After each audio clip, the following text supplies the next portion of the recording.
Very good morning. This is the Football Show on the way over the next 2 hours. Is this really the demise of the European Super League? It looks to be that way. We got some breaking news coming your way in just a second. We're going to hear from Ryan Mason as he begins his tenure at Tottenham, and there's Pep Guardiola, Dean Smith and Ralph Hasenhüttl on tonight's games. All that, plus the Championship under the spotlight too.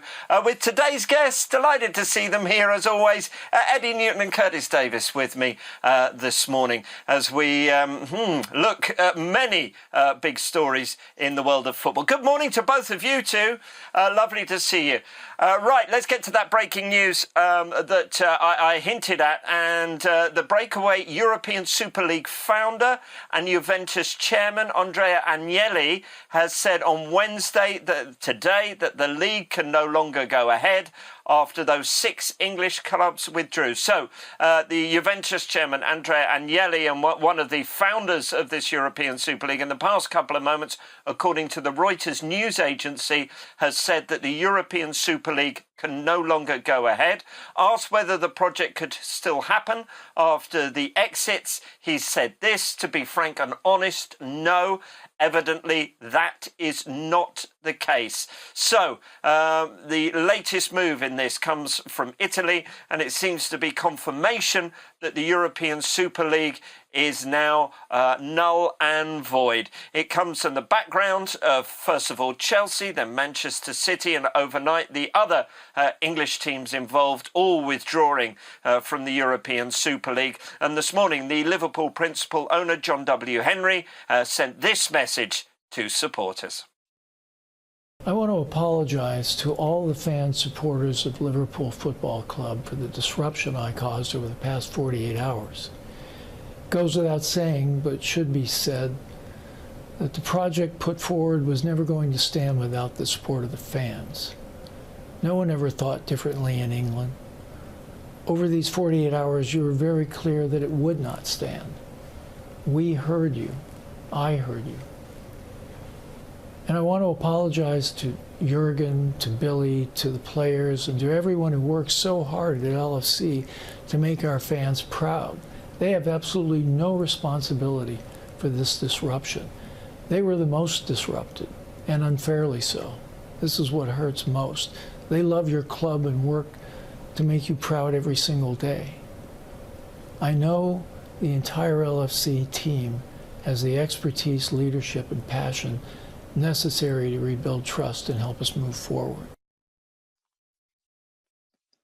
So there we go, the message from Liverpool and their principal owner, John W. Henry, to supporters and, let's face it, fans worldwide. Good morning, Curtis. Morning, Eddie. Eddie, let's come to you first of all. Are you breathing a huge sigh of relief this morning?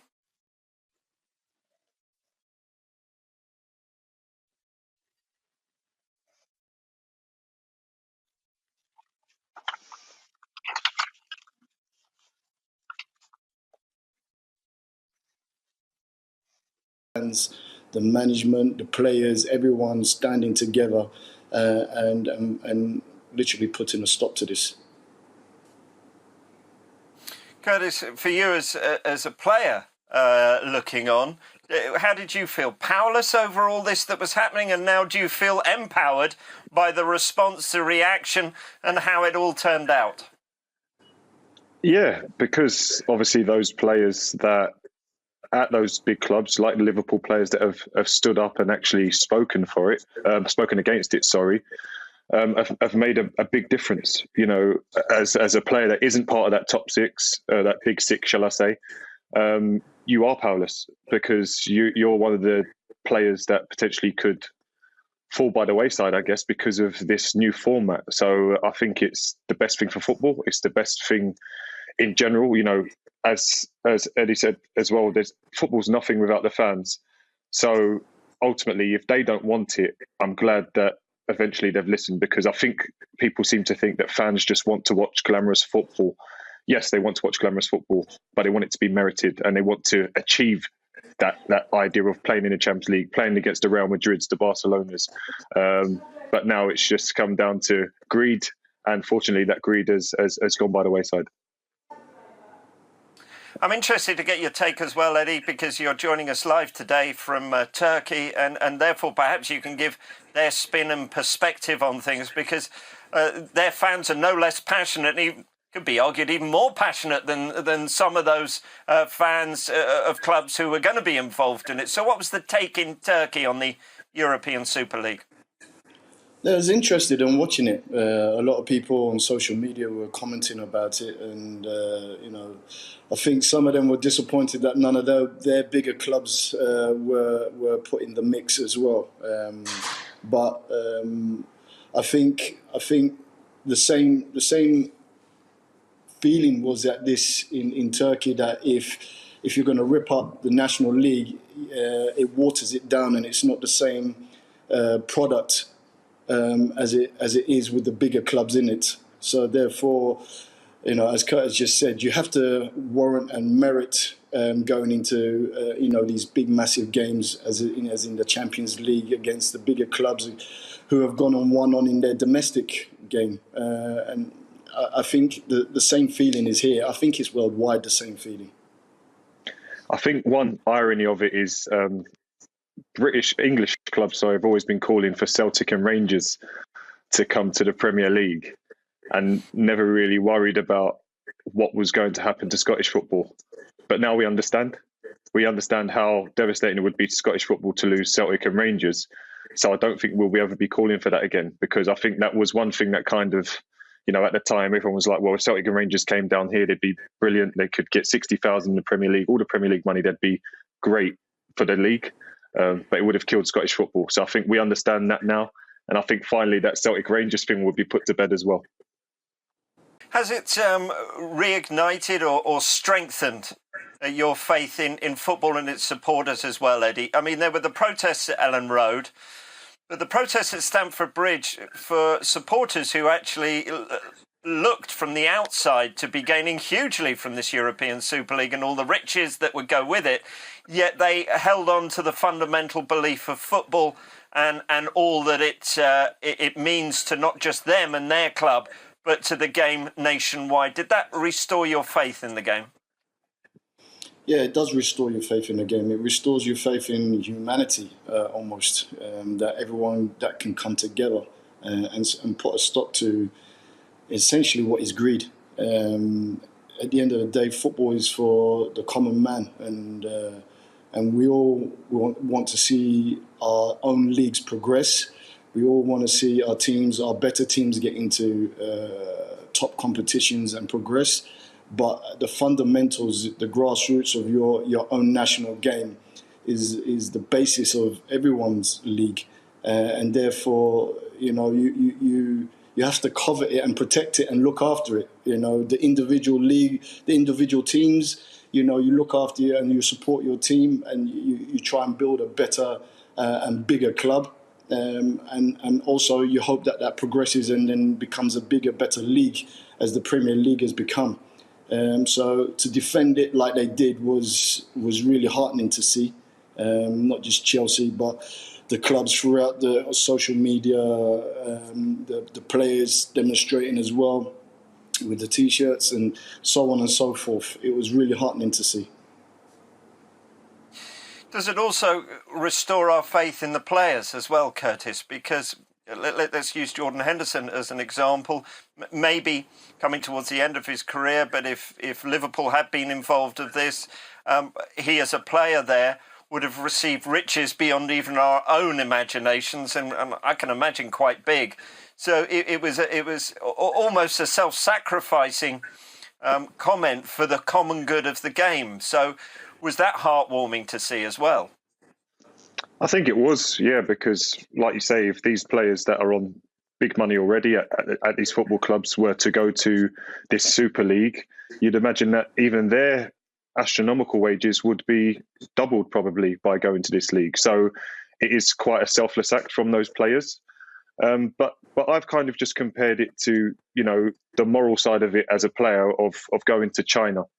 You have people like Oscar that left Chelsea to go to China because he wanted to earn money. You had Hulk that left European Champions League football to go to China. So I guess the majority of the players here haven't wanted to, I guess, sell their soul and back the Super League. So they've gone with the fact that they care about football, which they do. They want the foundations of English football to stand, but also the fact that they want a competitive league. Nobody wants to play in a league where you can finish 12th out of 12 and nothing happens to you. You want the fear that there's a relegation, or you're not going to make the Champions League, or you're not going to do this or that. But in that league, it's literally just to make money, play a load of exhibitions per season, and there's not really going to be any real skill set and real desire throughout the tournament. So I'm glad that those players have spoken out, and I know they wouldn't have wanted that kind of format. Is it time, perhaps, that society in general, Eddie, gives players more recognition? I'm thinking not just Jordan Henderson on this one, but his wage donations that have been made public, the continued fight against racism, Marcus Rashford, all the work he's done, and a lot of work which actually never gets mentioned, never gets heard, never gets publicised, that footballers are doing all the time, yet they continue to get a bad press. Is it a time that stops in some ways? Yeah, it's. I suppose sometimes positive news doesn't sell, negative news does, and I think it's wrong. We should be really congratulating these players that are doing selfless acts. Obviously, Henderson and Rashford are the key ones that we mentioned. However, these boys have got, these men have got massive platforms, and they're using them now. They're using them, the social media aspect, and they're using them to empower not just themselves, but for the greater good for people who are struggling. There's loads of people who are going through a pandemic. There's poverty, and they're using obviously racism as well, and they're using their platform to highlight these issues and act against it and act for it. How much do you think the public and fans of other clubs will recognise Jurgen Klopp's point, Curtis, that actually this was never a decision made by the players, this was never a decision made by the managers, it was a decision made by those above them in boardrooms, and you can't hold the players and managers accountable for that? Do you think supporters of rival teams will understand that and accept it and not use it as a weapon against them? I think they'll definitely understand, because every player and every manager has come out against it. So what people need to understand is the players and the managers have been players. So they know the game, they know the fabric of the game, whereas these owners are successful businessmen. And for a successful businessman, it's about balance sheets. It's about getting the most income that you can into your football club. It's about, if you're an English player anyway, winning the Premier League, winning an FA Cup, winning the Champions League. If you're English, winning the World Cup with England. That's what it's about. So if you were to take all of that away from a player, what is your desire to go and play? Because you talk about, yes, there are players that ultimately play for money. Yes, that's their prerogative. But there's a lot of players that play to reach the top level in terms of earning their way into play for England, earning their way to win a Champions League and things like that. So I think by going into the Super League, as I said already, it almost would be like a friendly competition, but just playing against some better teams.